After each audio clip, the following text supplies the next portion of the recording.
A ver qué pueden tener en común una celda de prisión romana y una de las metáforas espirituales más potentes de la historia. Pues resulta que todo. Hoy vamos a desglosar cómo una situación de encierro, de lo más extrema, dio a luz a un símbolo de fortaleza interior que ha durado siglos. Arranquemos con esta deconstrucción. Imagínense la escena. Una prisión en Roma. Olvídense de ventanas con paisajes. Aquí solo hay piedra fría, humedad y el eco de los propios pensamientos. Es un lugar diseñado para una cosa: quebrar el espíritu. Y en esa soledad casi total, hay una presencia fija, constante. Pero no es un amigo, ni un compañero de celda. Es un guardia, un soldado romano, con su armadura completita. Cada pieza de su equipo, desde las sandalias hasta el casco, está ahí, a la vista, día tras día. Bueno, resulta que el prisionero de esta historia era nada más y nada menos que el apóstol Pablo. Y él, en vez de ver a su carcelero como un simple símbolo de opresión, vio algo más, vio una lección en vivo y en directo. Transformó esa armadura que veía a diario en un manual increíble sobre cómo enfrentar las batallas internas de la vida. Muy bien, vamos a meternos de lleno en esto. El soldado romano se vuelve el modelo a seguir. Pero, y este es un gran pero, la batalla que Pablo describe no se libra en un campo de batalla físico. Y aquí está el punto clave. Lo deja clarísimo desde el vamos. La lucha no es contra otras personas, no es contra sangre y carne. Pablo nos dice que el verdadero conflicto es de otra naturaleza, es espiritual. O sea, ver a otras personas como el enemigo es básicamente caer en la primera trampa. Ahora, fíjense en esto que es súper interesante. Antes de siquiera nombrar la primera pieza de la armadura, Pablo pone una condición, un requisito previo que es fundamental, y ese requisito es la fuerza. Pensemos en un ejército de hoy. A un recluta no le dan un rifle de asalto el primer día, ¿verdad? Primero pasa por un entrenamiento básico durísimo para fortalecer su cuerpo y su mente. Porque si le pones la mejor armadura del mundo a un soldado débil, pues sigue siendo un soldado débil y poco eficaz. Aquí aplica exactamente lo mismo. Y para ser un poco más precisos, el texto original hace una distinción entre dos ideas. Por un lado está la fuerza, que es el potencial, digamos la capacidad que se tiene. Es como un músculo que está ahí, en reposo. Y por otro lado está el poder, que es esa misma fuerza, pero ya en acción. Es cuando el músculo se contrae y mueve algo. La idea no es solo tener una reserva de fuerza espiritual, sino saber cómo y cuándo usarla. Entonces, si la fuerza es la base, es vital protegerla, ¿no? El teólogo Martin Lloyd-Jones decía que hay ciertos hábitos que son como agujeros en una cubeta, que van drenando esa fuerza poco a poco. Cosas como meterse en discusiones por todo, el chisme, la pereza o esa obsesión por el dinero o por cómo nos ven los demás. Son fugas de energía que nos dejan débiles antes de que empiece la pelea. Ok, ya tenemos la base de la fuerza. El siguiente paso es lógico. Entender cómo es este conflicto y, sobre todo, cuáles son las tácticas del adversario. Pablo usa una palabra griega muy específica aquí, metodía, que se traduce como acechanzas. ¿Le suena? De aquí viene nuestra palabra método. Y esto es clave. No está hablando de un ataque frontal, de fuerza bruta. Habla de estrategias calculadas, de engaños, de trampas muy sutiles.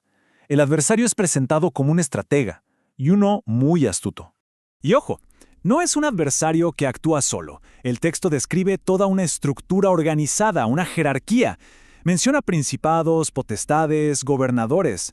La idea que nos transmite es que no nos enfrentamos a un caos desordenado, sino a una fuerza coordinada, con distintos rangos y funciones bien definidas. Y ahora sí, con la fuerza como base y el campo de batalla ya definido, llegamos al equipamiento. Vamos a ver cómo cada parte de la armadura romana tiene un propósito defensivo muy específico en esta metáfora espiritual. Empezamos con el cinturón.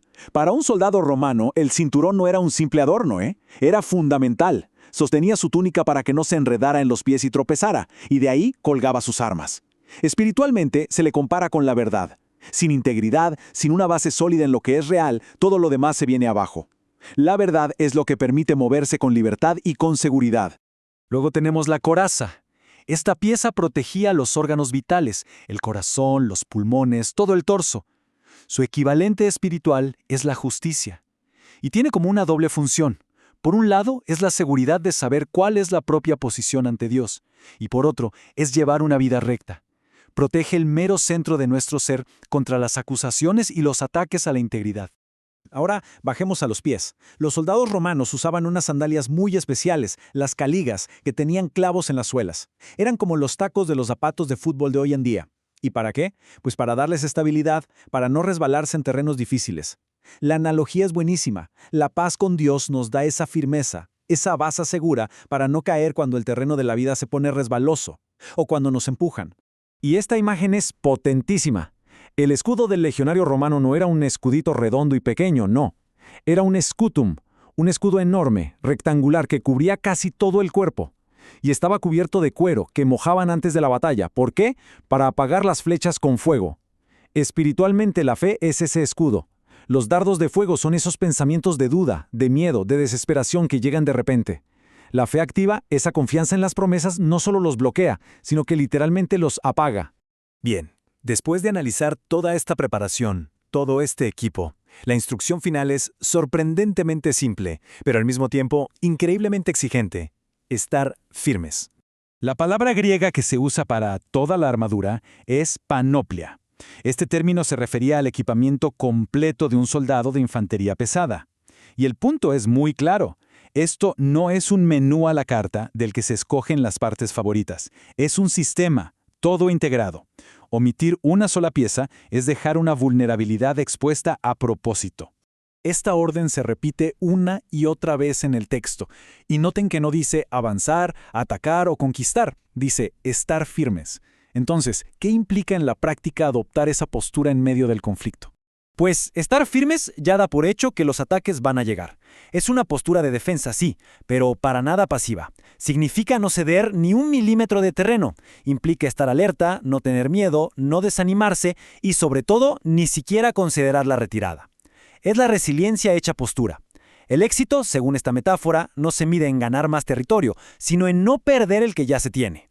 Y así, la imagen de aquel soldado romano, encadenado a un prisionero hace 2000 años, se transforma en un mapa para nuestra propia resiliencia. Y la pregunta que nos queda flotando entonces es, en las batallas personales, ¿qué pieza de esta armadura necesita más atención hoy?